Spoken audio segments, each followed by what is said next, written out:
Hey everyone, welcome back to On Purpose, the number one health and well-being podcast in the world. Thanks to each and every single one of you that come back every week to listen, learn, and grow. And I'm so grateful today because we don't do this often, but now and again, every few years, we end up having a guest that comes on twice.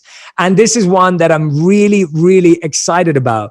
Now, this guest who came on last year completely blew our minds. It was one of our most popular podcast downloaded last year. So you're in for a real treat.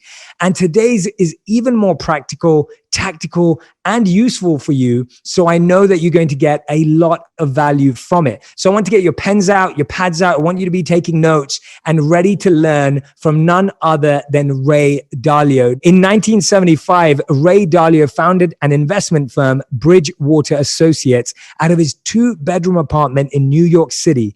40 years later, Bridgewater has made more money for its clients than any other hedge fund in history and grown into the 5th most important private company in the United States, according to Fortune magazine. Ray himself has been named to Time magazine's list of the 100 most influential people in the world. He's the number one New York Times bestselling author of one of my favorite books, Principles. And today we will be talking about his new personal discovery tool, Principles U, which I cannot wait for you to try out. And we'll be putting the link for you to try it out in the caption. And it's built with the insights from his unbelievable career. And we'll also be talking about his new book, The Changing World Order: Why Nations Succeed and Fail. Ray, thank you so much for doing this. I'm so happy to be speaking with you again. Oh, I'm excited to be back. They're always good conversations. So let's do it. Yeah, last time we were together in New York City, and it's a different setup this time. I'm over in LA. I'm guessing you are in New York still. Is that right? I'm in Connecticut. Oh, you're in Connecticut. Okay, perfect. My home in Connecticut. Absolutely. Beautiful. And today we're diving into this fascinating conversation that I'm really excited to have with you, because when you first brought this to my attention and your team brought it to my attention, and I remember emailing back and forth with your team, and I was just elated because I have found personal discovery tools and personality tests to be so foundational in so much of my career.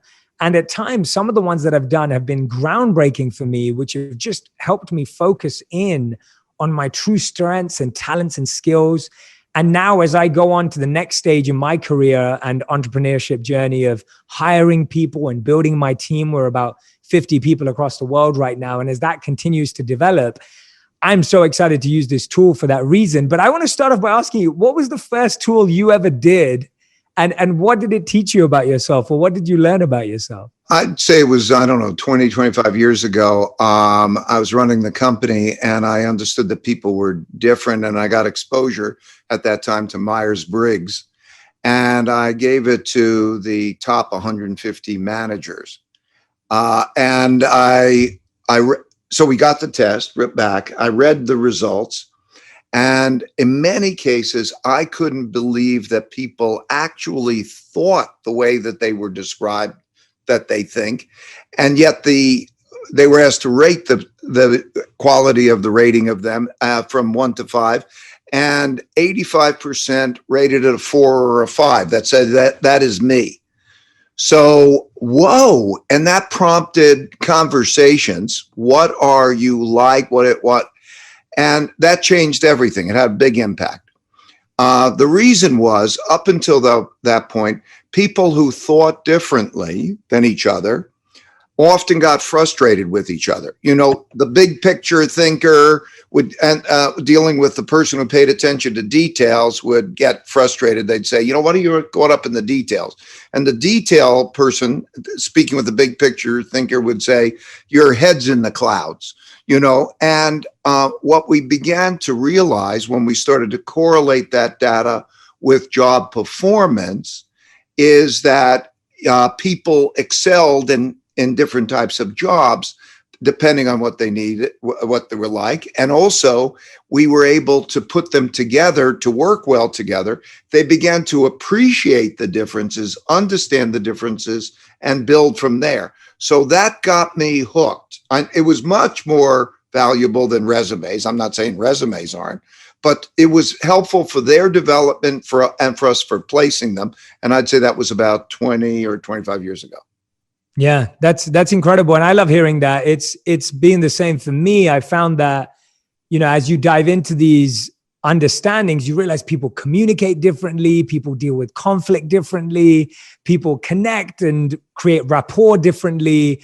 And that's what these tools are so great at showing us, that actually ideal teams and good teams have people of all different types of thinking. Absolutely. And then beyond that, well, like you took the test, other people took the test, and they understand now where they are in the population distribution, because even when they understand how they think, often they don't fully understand it. But even when they do, they don't know the weaknesses and how to deal with the weaknesses, and they don't know how to deal with each other. So what we found is when we could take a picture, we have diagrams that represent how somebody is in different dimensions. And when we overlay that on top of another diagram of another person, we know how they're going to interact. We know what the issues will be, and we can then build on that. So, yeah, I mean, it's like I don't know how long it took you to take it, maybe 40 minutes or something. I don't know. That's what most people take. And then boom, they get it. So yeah, it's invaluable. Yeah, absolutely. And you've already shared with everyone. I wanted to tell everyone I have done the test, so I will be sharing my results. So I want you to keep listening to this podcast. If you're listening or watching right now, I will be sharing a few insights from the test, from my own reflection and reflecting on it with Ray. So that's going to be really fascinating. So stick around for that. But Ray, I wanted to ask you, how do you start building a tool like this? Because it's very difficult. And as you've seen over the last 25 years since you've been exposed to this, learning, building, you've been hiring, building teams. How do you go about actually building a tool like this to make it as accurate as possible in a way that you're really proud of taking out to the world right now? Well, we started, then I wanted some other tests, and they would give me different dimensions of about a person. So I wanted those different dimensions. And then we would use that data to compare with how they were performing in different types of jobs. And we're going to get into the dot collector later, but that'll be an example. And so we found it very valuable. And then naturally, I was working with psychometricians about this, partially to understand it, and then partially to build it. And what I decided to do was to build one test that would have all that the other tests had, plus some more. And so I brought on these three psychometricians who were fabulous, and we discussed, just built the test. And I'm now at a stage of my life that I'm passing along the things that have been valuable. So I'm passing it along to people for free so that they could take it and benefit from it. Before we share my results and get into my insights, I'd love to hear your advice on how you recommend people approach the questions in this test. Because what I find is that a lot of people, when they're faced with questionnaires like this, they either overthink it, they answer too quickly, sometimes they aren't self-aware enough to really put the best answer out there. How do you answer this in the most authentic, accurate way so that it actually helps you with self-awareness and understanding? Pretty much just relax and do it naturally, whatever feels right. We haven't had much of a problem with people getting either anxious or even trying to manipulate it or anything. But if you just answer the questions in the best possible way, don't worry about perfectionism. There are a number of questions that get at the same basic idea. And so there's some triangulation. Just go with it and have a good time with it. Most people have a good time with it. That's great. Yeah, no, I found that sometimes some of these tests, people are writing down what they think they are versus what they do in reality. And there's that discrepancy of like how we think or how we think we behave. But actually, when we look at our actions, they suggest otherwise. So yeah, I think it's just going to, like, it'll ask you the equivalent of, do you like chocolate ice cream or vanilla ice cream? Just don't think about it too much. Just, what do you like? That's pretty much it. That's a good analogy. I like that one. And what's your hope for people? Like you said earlier, and we're going to talk about this later, about how you're at a stage in your career where you're passing things on that you've learned. What is your biggest intention and hope that when someone uses this, what are you wanting them to get out of it? First of all, discovering of themselves, and then the discovery of the difference in people and the relationships they have with other people to make those relationships better, work better.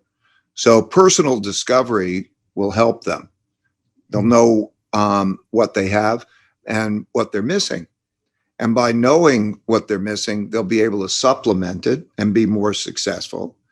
And then in the relationships with others, those things that might be confusing or frustrating can be turned into being efficient. So it's great. That's what I hope. That's what I hope to give people. That's a great hope. You said to me earlier, I think before we started recording, that you had your wife do it. Does it help in marriage and relationships too? Is it something we can apply to dating, and should be people using it in those relationships? Absolutely. And it also helps you, know how to talk about it. There was a test out there after we did this that one of my daughter-in-laws had us do over a holiday, and we don't use it. It's not part of this test, but it was an example. It was the 5 types of love. Yes. Okay, you know the test. Yeah. And that was a good example. How you speak and interact and what the other's looking for is very, very helpful, very valuable, right? It's 40 minutes. This isn't like a big commitment. So people have also had a lot of fun with it, because when they take theirs and they overlap the others on it and the group, this is what I gave you, and what your listeners are going to be able to take is a beta version of it, which doesn't yet have all of the interactions with others yet built out. We'll have that. And if they leave their names when we have that other feature, we'll get it to them. But we're operating that way, and it's fun. People laugh because we had a group session with family, and I have 4 sons, 4 daughter-in-laws, and so on. And everybody, it was funny because it said, "Oh, that's right. That's how it works, and that's why it works in that relationship." So they can be fun as well as insightful. Yeah, you mentioned to me last week when we were catching up about this that you even sent it to Elon Musk and Bill Gates. Tell us about some of the things that surprised them, or something that you want to share about those reflections that were useful and impactful for you. Well, I wanted to get the profiles of a certain type of person, a shaper. In other words, someone who was great at visualization and then built it out to actualization. So like Elon Musk has done, or Bill Gates has done, or, many people. I can rattle off, but very, very the most successful. And I wanted to get that because I wanted to hire one of those. So what is the pattern of the preferences? Shapers, I call them. What is the pattern of those types of people? I wanted that DNA basically. And that's what I got. So there are all these different personality types, but that shaper has distinctive qualities that only a small percentage of the population has it, but almost everyone who is doing that kind of thing, visualizing a business and I did it also for Muhammad Yunus, who won the Nobel Peace Prize for microfinance. I did it for Jeffrey Canada, who is Harlem Children's Zone, built this fabulous institution for dealing with poverty. The patterns are clear. There's a lot of different personality archetypes in your world. So you have creators, enthusiasts, influencers, givers, organizers, leaders, fighters, growth seekers, thinkers. So anyone who does this test, you're going to find that. And what I found most fascinating was when you start going inside of your, what you call the cognitive orientation. So if you don't mind, let's take a deep dive in some of my results that came out from the test, if that sounds like a good idea for you, Ray, right now. And you can guide me through this. And this is, I consider myself very fortunate, first of all, to be doing this with you personally. So I don't take this for granted. This is like, sitting down with the sage and the guru and the mentor, and to be guided personally through this. So when I look at my interpersonal orientation, so this is my cognitive orientation, how you prefer to think. So my creative is 99%. It's very high. I'm guessing that's a good thing for what I do. You've pursued what you're like, right? And a creator is not better than anything else other than creating, So it may be the opposite of somebody who wants to be really reliable, meticulous, and is really rule following, which can be fabulous for certain jobs. You want those people in certain jobs. So yes, that's your inclination. You like to let your mind go wild, and you want to have great imagination, and you like creating. Okay, the act of creating, and that feels true to you. So think of it almost like the food you like to eat. It's not that, if you ate Italian food or Chinese food or Indian food or something, it's not better. It just is a strong preference. Yeah, absolutely. And I would have to fully agree with that assessment. I consider myself someone who deeply is an artist and a creative at heart, but has had to develop entrepreneurial skills to be able to spread that message, if that makes sense. That comes across in the other dimensions of your test, because in many cases, there are these creators who don't accomplish anything. And sometimes they just don't have a sense of the practicality, all that's necessary to be as creative as they can, or to accomplish as much as they can. So it's in the mix. Absolutely. And that's why I found when I look at analytical here, it says you tend to be methodical and process-oriented with a tendency to rely on personal instinct when reaching decisions and making choices. So my analytical is 60%, which I love that it was able to be so specific, because I really do trust my intuition in decision making. And I consider myself to be an intuition person. So I like to look at the data, but I like to make a decision based on my intuition, not based on the data alone. Well, you can hear how that sentence that it gave you is so clear, and that your rating is at 60% is so clear, because what it's describing is that you are an analytical person, right? You like to do that. But unlike a person who is totally analytical, who may not then deal with that other dimension that is part of you, that is that other 40%, you have that other 40%. If you were to see that go all the way over to that scale, and you wouldn't have that other 40%, it's a different type of analytical. You understand what I mean? Yeah, absolutely. You wouldn't have that intuition. You wouldn't have that subliminal gut intuition element as much. You would be just purely calculating. And how much do you think, Ray, like at this, I'd love to hear your perspective on this, having had, such an incredible career and having seen this over and over again. How much do you think some of these things do need to be developed or don't? So for example, let's say my score was like a 10% on analytical. Would you be encouraging me to raise my analytical to be more successful? Or let's say it was 100% analytical. Would you be encouraging someone to develop intuition? Or is that not how this works? Explain to us how you see that work successfully. There are two ways to be successful.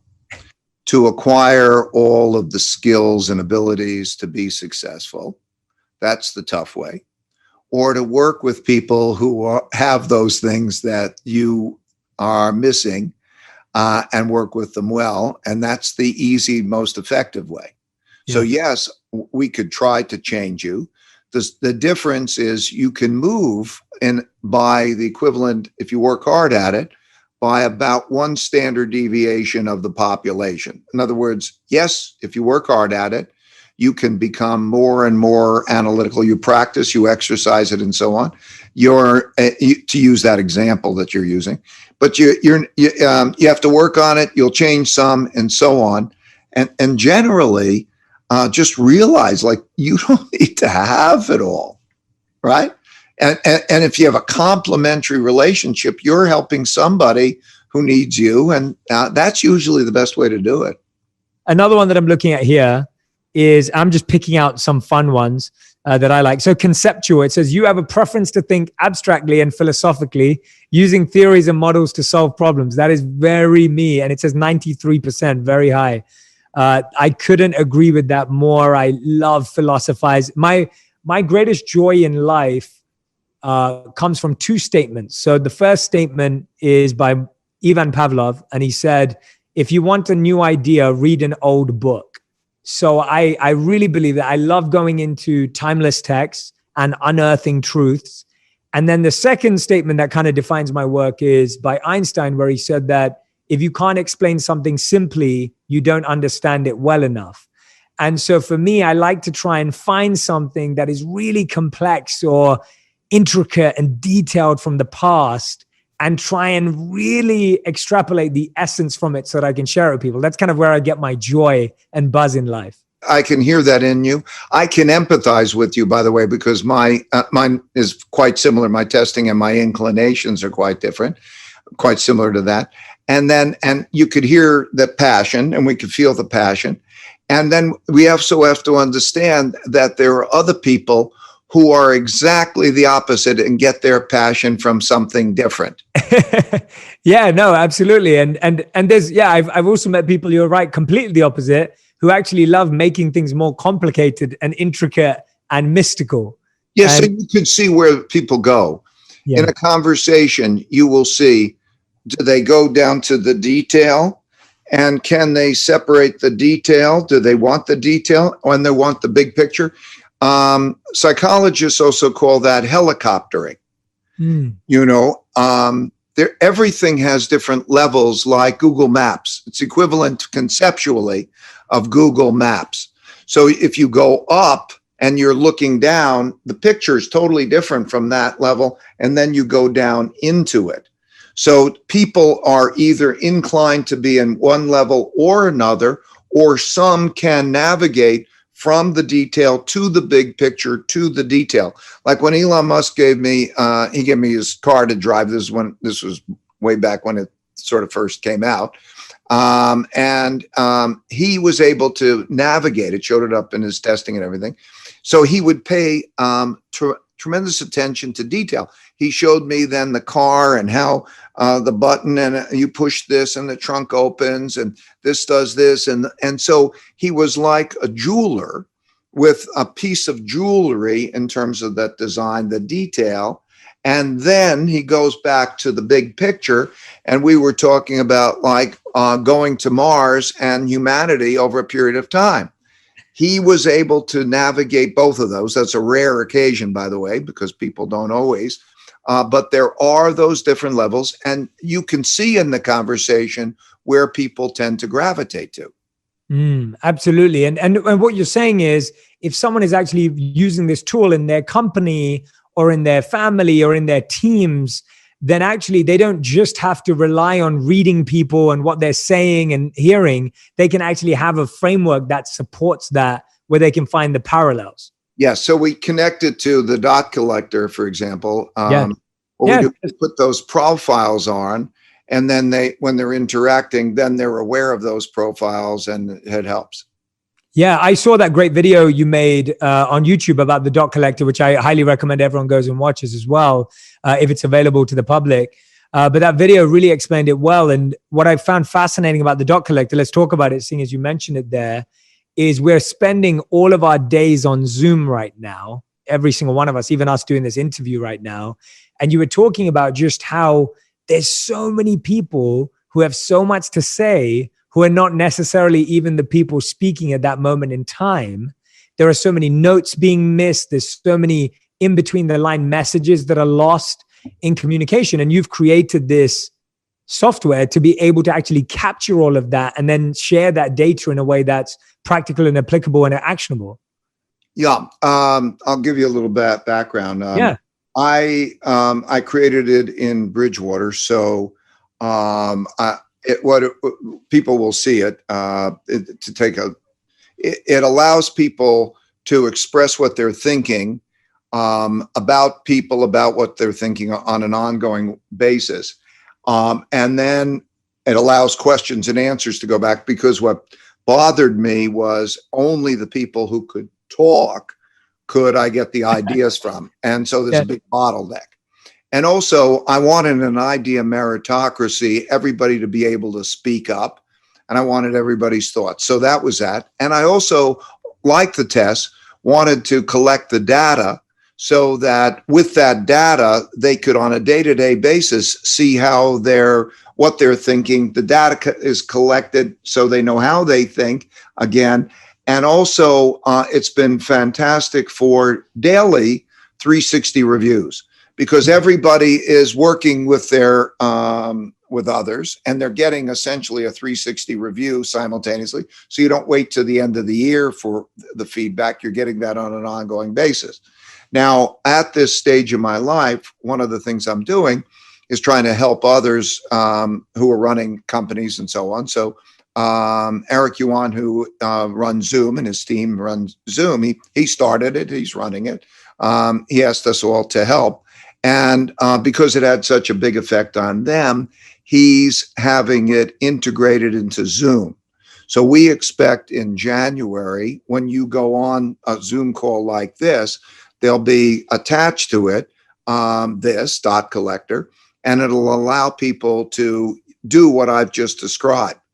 Yeah, that's awesome. I love hearing that. That's brilliant. I think we need to make our technology far smarter, and it's great to see you adapting so quickly to bringing something out like that that's going to help teams function, because I'm doing so many corporate events right now. I speak at potentially nearly a company a day at the moment because of the challenges that people are having with their mental well-being, their stress levels, their disconnectedness, lack of engagement of working from home. And I think this tool is one of those that can really act as a huge solution right now, at least a step in the right direction. To give an example, like you go in, you have a conversation like this, and there's a group conversation, and you go away and you go on to the next thing, and nothing is saved, and you don't know what everybody's thinking. Okay, that's the way it normally is. Absolutely. That's no good. Okay. Just imagine everything is saved and that it's clear. Just imagine you could take a summary of that meeting and you could pass it to somebody and they could hear whatever they want to in that meeting. And okay, that changes things. So for example, one of the CEOs in a big company who's running it, we did the same thing with him. Then afterwards, we took the printout of what happened in that meeting. And then we went through that point by point and we discussed that. And then it's data that goes in. Data is powerful, you know? Yeah. But some people get a little bit nervous about it and so on. It gets you got to get a little used to it. Because as you know about psychology, we were talking about this before, in every person, there are two yous, right? There's the upper level you, which is conscious, the conscious you, that is, and you could be logical, you could reason. Then there's the subliminal you, which you actually don't get to see. It's not conscious to you. And it has its own inclinations, and it's emotional or maybe inspiration, things that come from the subconscious. And all of those things are operating to determine your behavior. And so by being able to take your analytical you and to then collect the data and use that. So sometimes people have emotional barriers, not that it's logical. Almost everybody who looks at these things finds them very logical, but it might get a little bit of used to. Okay, can you give somebody critical feedback? How do you react to critical feedback? Do you want facts This is another dimension. We were talking about this the last time we talked. Do you want to know what's true? Can you talk about what's true? These are other dimensions to it. So the potential, we're living in a world now in which there's an opportunity to know what's true, evidence-based through data. Okay. Yeah. Do you want to know what's true? If you know what's true, it's a foundation for making great improvements. But some people, do you want to know what your weaknesses are? There's a power from knowing what your weaknesses are. Of course you want to, but you have to get yourself into also that psychological state too. So they work together. Like I found the reason my company went from nothing to quite something, as you point out, the Fortune said the 5th most important private company in the country, was that. In other words, to get at truth, meaningful work and meaningful relationships, being on a mission together to achieve something great, and then the relationships, but to do that through radical truthfulness and radical transparency so we could take people's strengths and weaknesses and work with them to achieve that much higher level of performance. Yeah, no, I'm totally with you. I think having data to measure the subconscious reactions, actions, responses is phenomenal, because that's far more interesting. And actually that conscious version of ourselves has been so conditioned and has become so default that it can often actually hold us back from a completely collaborative team or a completely high performing team, because that's just been the way we've worked for so long. And so all of it is lost in not noticing the subconscious, so that the fact that that's being measured is brilliant. It's really useful. It's so powerful. Otherwise, it's all buried in subliminal things that people don't talk about. Yeah. Not efficient, not good. Yeah. And I love what you say about wanting to know the truth, because there has to be some courage to face our weaknesses and truly honor our strengths. I find that, we've grown up in a society of, I've talked about this before, Ray, where I went to a high school, a very competitive, good high school back in England. And school would rank us in order of number 1 to number 180 of all the students in every subject every year against our peers. And so you would get to see that. And that was useful, but what was missed there was what you're talking about, this subconscious potential, this hidden potential. Yeah, what people don't understand is that they think how good they are is in that number. Yes. Okay. And what they lose is the power of mistakes and weaknesses. That's why one of the reasons why academic success is very poorly correlated with subsequent success in life. And Yes. so people become attached to what they know.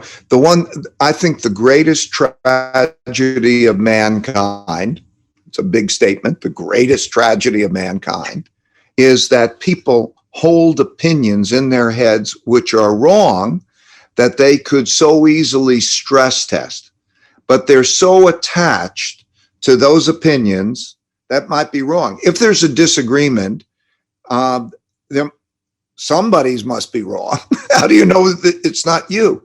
And to be able to learn, if you're attached to knowing, you don't have a capacity to learn. If you're curious and you focus in on what you don't know and you're excited about not knowing and learning, then you will learn more and you'll raise your chances of coming up with a good answer.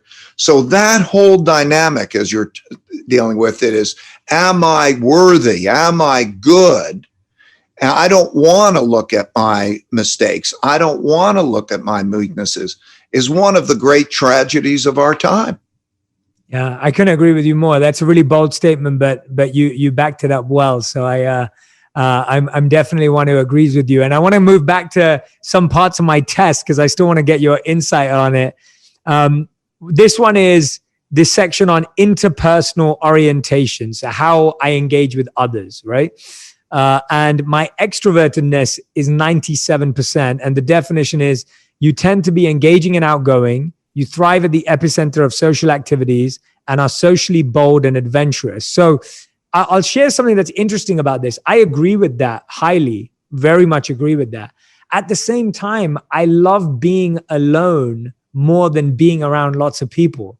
So I get a lot of energy from seclusion and solitude and being in silence. And I crave that almost. And I try and construct my days in such a way that I can have more of that. So I would love to hear your understanding of extroversion and introversion and how what I just shared with you fits together in a very natural way. What happens is you have your natural inclination is to do those things that were mentioned, and it described you very well. And then you, like me, also meditate or understand the power of the rejuvenative nature of that experience. And also, we both meditate. And so we understand that what it's like to go into the subconscious and to refresh ourselves, and how that balance then gives us the energy and the equanimity to come back and to do the other. So that's how it works. You've experienced it, you describe it, and that's basically what it's picking up in you in terms of the excitement. There will be people who will be very different from that. Meditation is something, for example, or going within is something that is beneficial to everyone.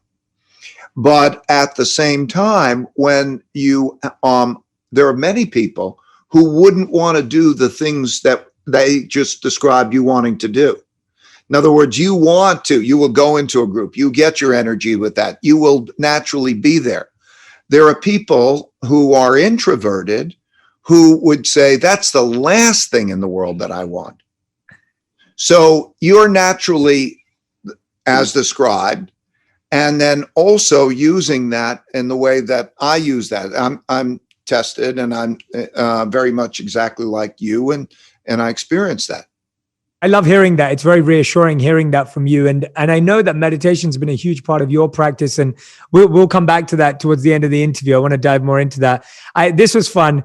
How I engage with others. It says that I am 81% caring. So you have a strong desire to prioritize and support others' needs, are fascinated by their behaviors and tendencies, though tend to be less sensitive to and caught up in their emotions and feelings.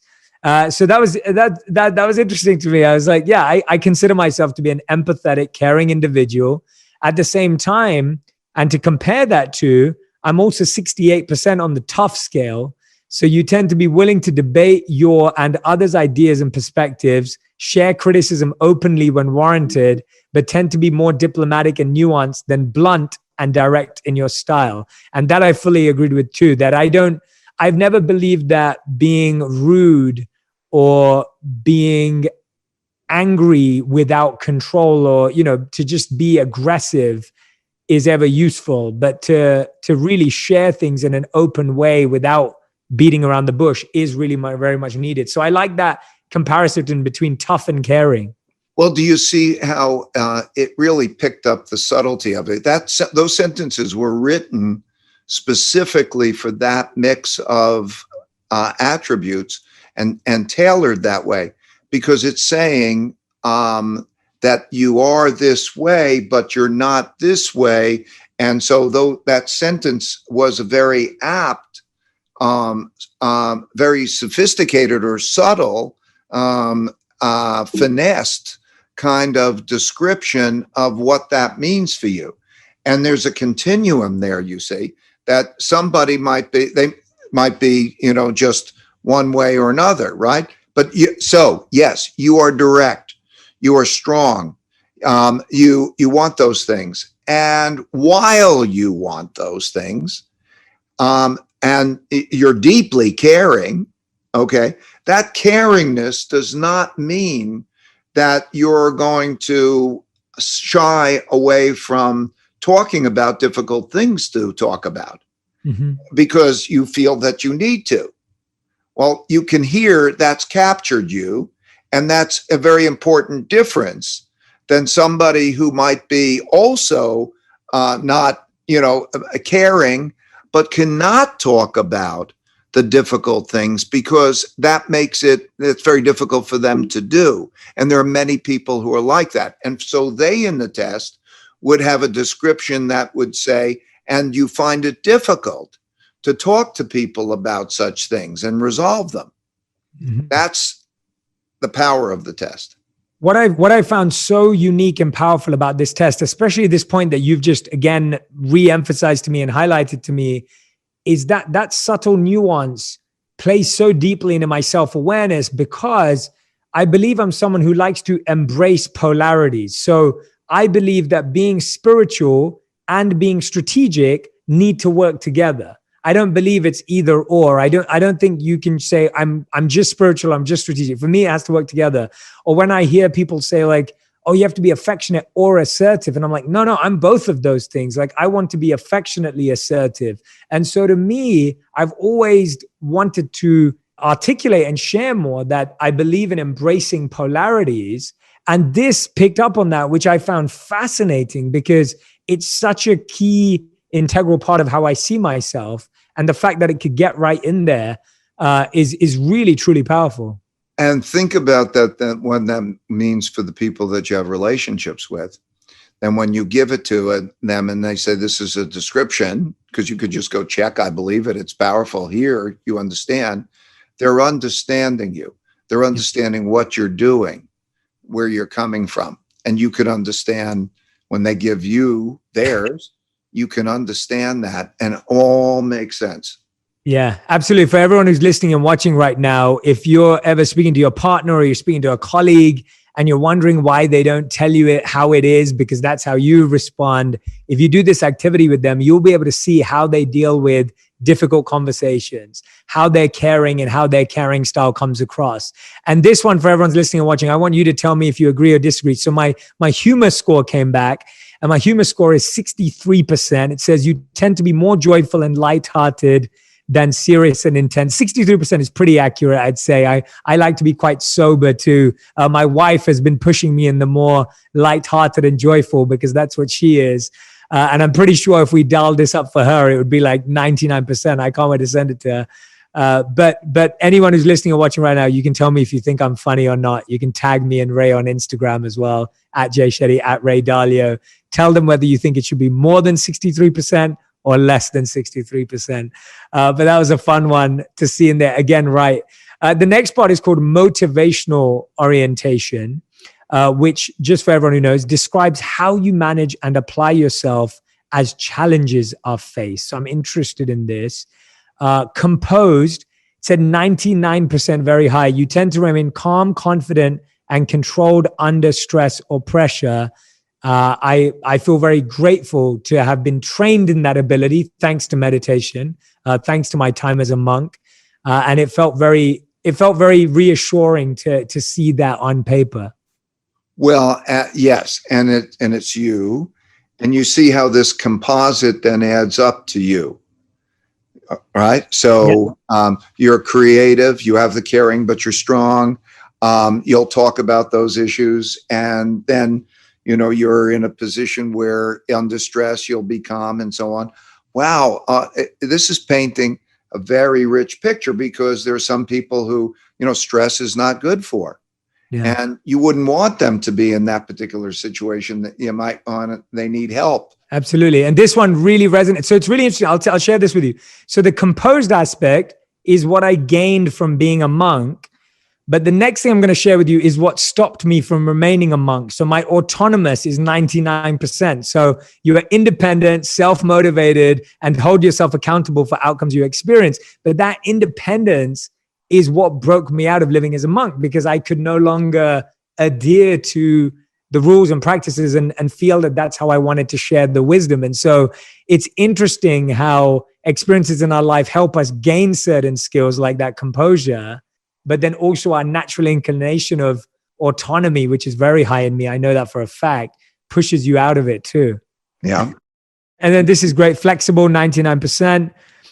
Which I found. This one was really fascinating. So status seeking, you have a moderate preference to please and keep up appearances, be liked, admired, and respected. So I was 50% moderate, which I was actually really happy that was actually measurable. So I always say to people, I believe it's really important to, show up, be there, be present, be relevant. But at the same time, that's not your governing factor. That's not your anchor. That's not why I do what I do. But I realized the value of it. And the fact that it was able to hit it 50%, that was mind blowing to see that level of accuracy. So these sentences literally feel like they were written directly for me. And by the way, just so everyone knows, I really do believe in the horoscope effect, where if you think something's written for you, it is you.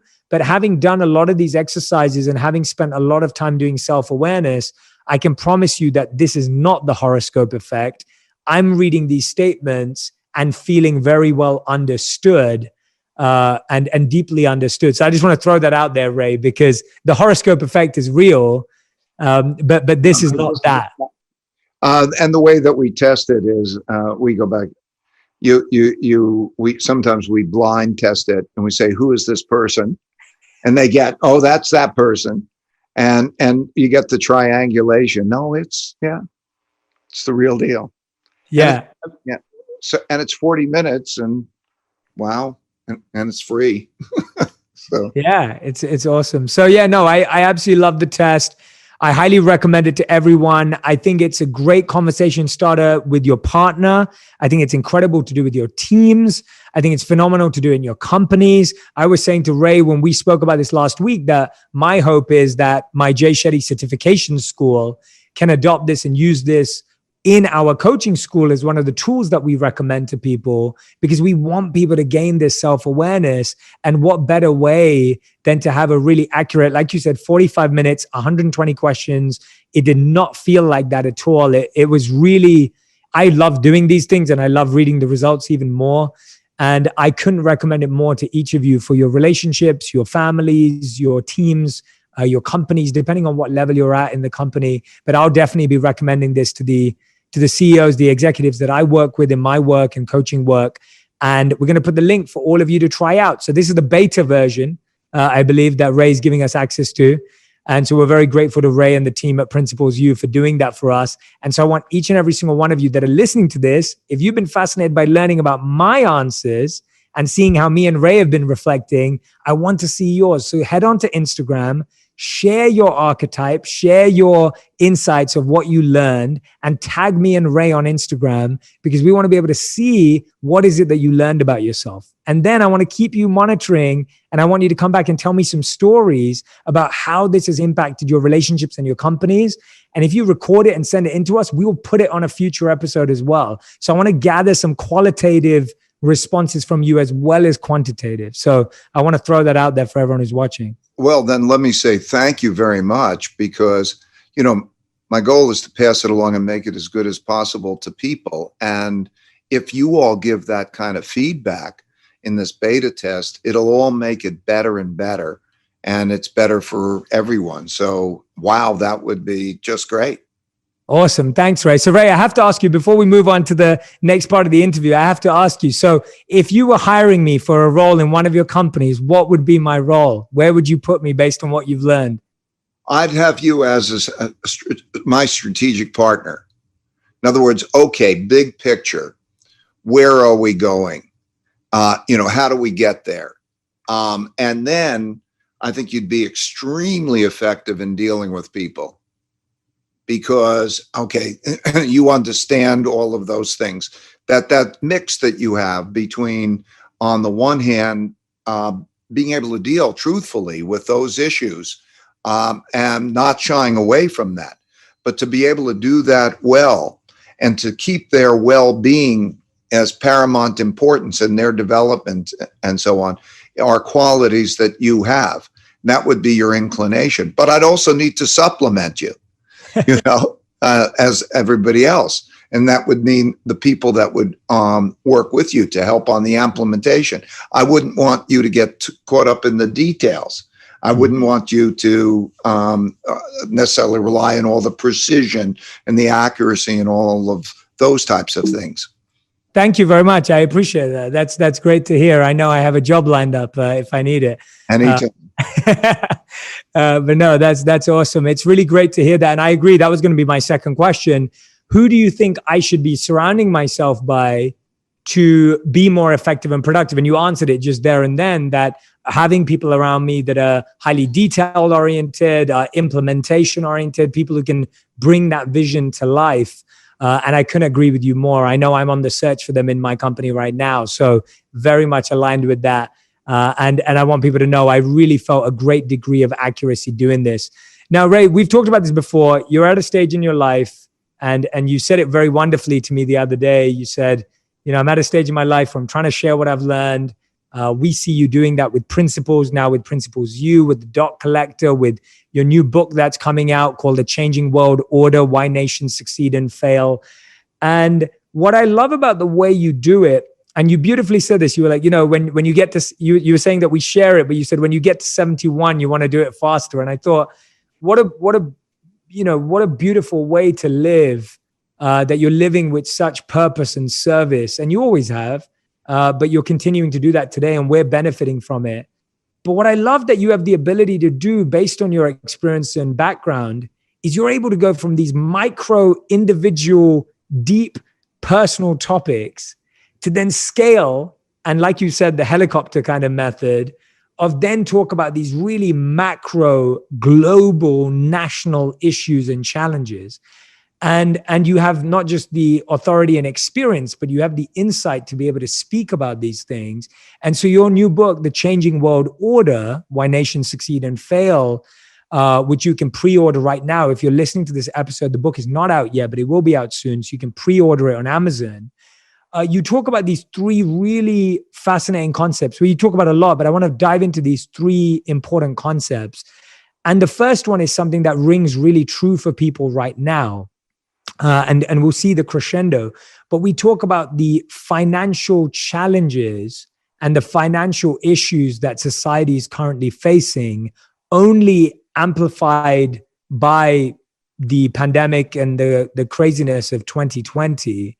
And I was intrigued to hear what you felt is what's going to make nations financially succeed and fail as the future unfolds. Where does our financial power, history, and legacy lie, and how a nation's going to fail or succeed at this very important metric? Well, I'm happy you asked the question. I'll answer it. I just wanted to also clarify that I'm writing the book, and I'm putting in my drafts of all the chapters. They're available on LinkedIn. So if you really want to read the book as it's being written, you go to LinkedIn and you can get it as it's happening, and it doesn't cost you anything. So that's a possibility. If you'd like to do that, you can understand it. There are three big things that are happening in our lifetimes, or right now, that didn't happen in my lifetime before, didn't happen in our lifetimes before. But happened in history. And it was interesting to me over my years that my surprises often came from things that didn't happen in my lifetime, but happened before in history. And those three things that I'm referring to, and by the way, all happened in the 1930s, were first with financial and debt. And that means when there was a lot of debt and interest rates were pushed down to 0%. And in order to stimulate the economy, the governments had to produce a lot more debt, that the central banks had to print money to buy that debt. That coming to the end of a long-term debt cycle is happening now. We're in that era. It has big implications for the value of money and who gets money and so on. And the last time that happened was the 1930s. So I'll explain those implications in a minute, but I want to get to the second of those big influences. The second of those big influences is large gaps in wealth, values, and politics. I can measure the wealth gap, the income gap, the political gap. Statistically, I show it, I know it. And we have not had such large gaps. You have to go back again to the 1930s to have those types of gaps. And we see it every day. And that has real implications.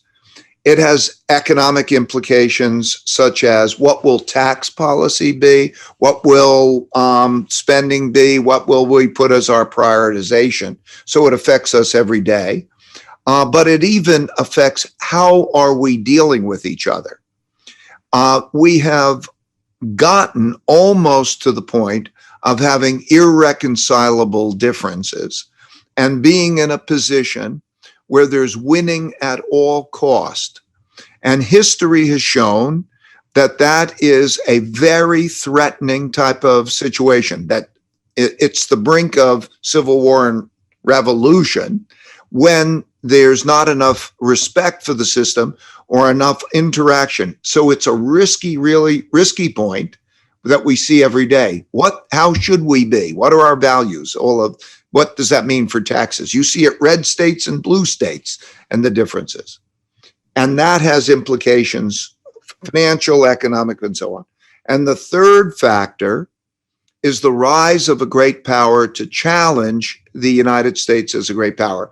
And that, again, in the 30s, for example, there was the British Empire, and then Germany and Japan rose and were able to challenge, and that led to conflicts and eventually led to war.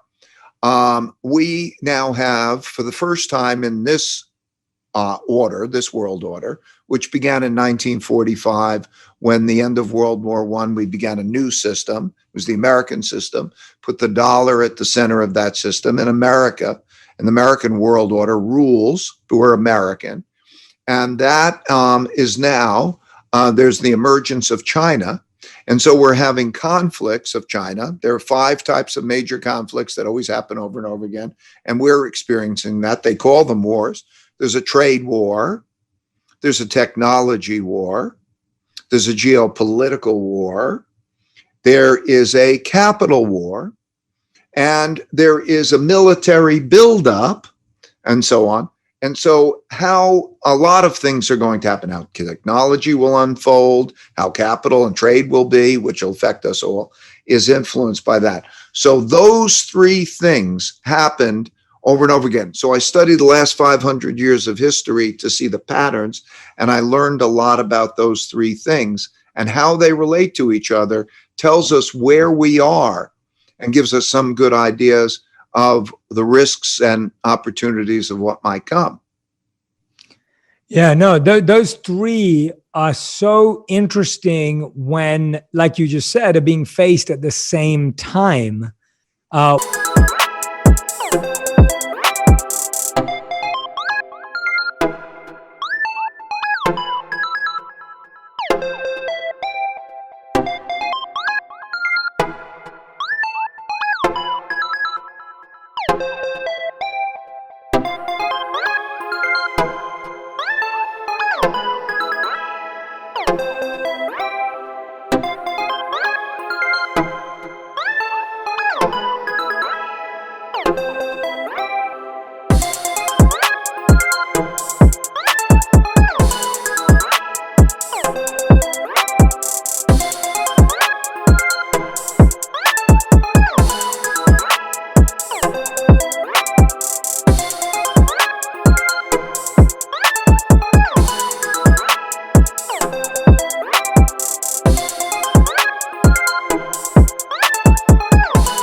Which makes it such a unprecedented time, as we hear over and over again. What is the root of solving or finding a solution within all of those 3? Because it's almost like all roads point to like a bad space or like a negative outcome when you hear those 3 things of financial problems, we're at each other's throats, as you've said, the opposition power rising. What is the solution or what are the ways or alternative paths that we can take as a nation, as countries across the world, to create more harmony? Well, that's the great thing about the lessons of history is it's not unprecedented.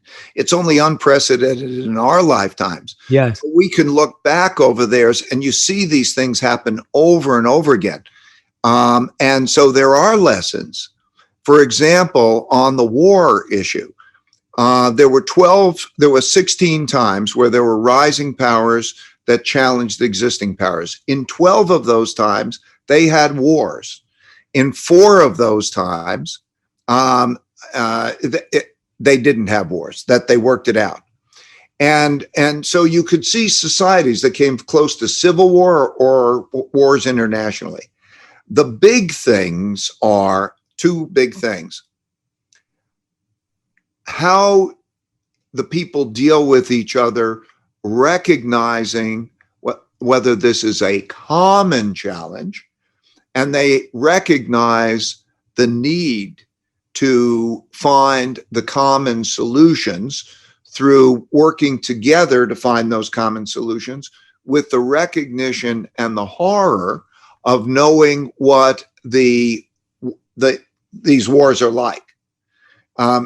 So fear of those wars, understanding those wars. Anybody who went through those wars and saw those things up close knows that they never want to have anything like that again. But unfortunately, those people have passed away.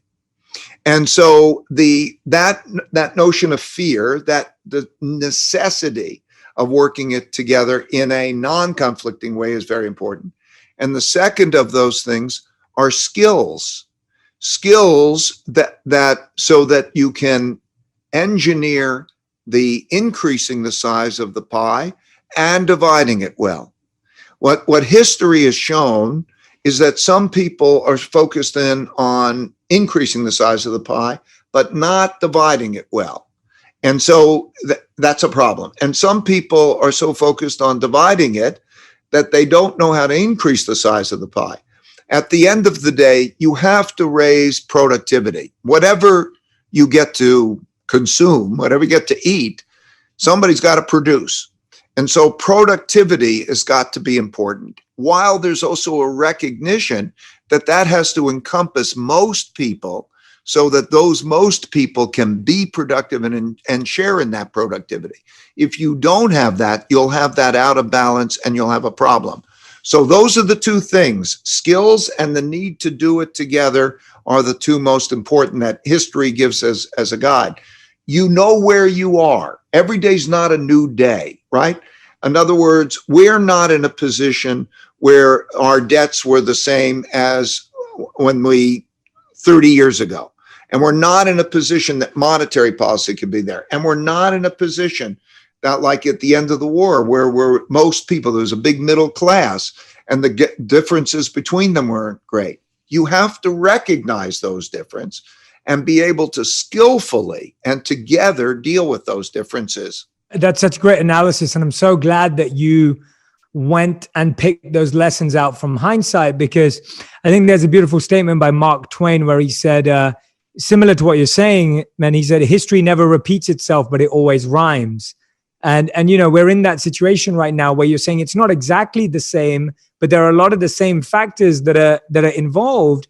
And by recognizing the differences, but still applying the knowledge of the past that we missed out on, I think I'm really hoping that you're speaking to and guiding some of our world leaders in that direction, because it's, I think there's a lot of people who feel, at least from my conversations on the ground, at least feel very helpless and don't know how they can be a part of that macro change. And so I am speaking to world leaders, and I also know how challenging it is to be in their position, because they also report to a population that can be quite emotional and quite demanding. And so the idea of doing it rationally is important, but that's policy for the whole. But individuals need to start with taking care of themselves. So don't worry if you're not changing the world, okay, and fixing the world, but worry about how you're handling that yourself, right? And that means how you save your money, how you prepare to get your financial cushion, how you invest your money, how you treat yourself, but that may be your meditation or your understanding of such times. These are all things that you could do to help you and your family and the people that you care about. That's important. You may not solve the problems of the world, but you can know how to deal with the world well. Yeah, that's great advice, Ray. That's awesome. Thank you so much. Everyone who hasn't, like Ray said, you can get the free chapters on LinkedIn. Or if you're like me and love having real books in your house, then you can order the Changing World Order for when it's out. Ray, your team makes beautiful books. Principles is a beautiful book. It feels good. It looks great. It reads even better inside. And so if anyone does want the physical copy, you can pre-order it. But like Ray said, he's being very kind and generous. And you can find the draft chapters as the book's being written on LinkedIn as well to download. Ray, it's been wonderful speaking to you again, and you've been so generous with your time. And I wanted to thank you again for your beautiful testimonial that you gave to my book, Think Like a Monk, which was very, very gracious of you, very kind. I was very honored to receive that. It meant a lot. And even reconnecting with you today and learning from you and getting the fortune and the joy of being able to go through my Principles You and personal discovery tour with you was really my pleasure. So thank you so much. Well, we're very aligned. I have a great deal of respect for you. And I think that your listeners are very lucky to have your input on a regular basis. So, thank you for allowing me to share these things. I hope they're of use to them. Absolutely, Ray. I think this stage of your life is going to serve people in an incredible way with all this work you're doing. And it's what I love about it so much is that it's building tools, it's building frameworks, everything you've done for so many years, but for individuals. And I think that's going to be so powerful. So thank you for doing what you're doing. And thank you for allowing me to be a part of it. And a big thank you to your incredible team for always encouraging our collaborations. So thank you to them all. Everyone who's listening and watching, make sure you go follow Ray on Instagram and across social media. Please go ahead and click on the link. Do the beta version of Principles You. I promise you won't regret it. And of course, you can pre-order the book, The New World Order, and look out for Dot Collector on Zoom as well. Ray, thank you so much for being here. And we're so grateful to have you as a regular, probably the third guest only to have ever done 2 episodes on Purpose so far. One of those 3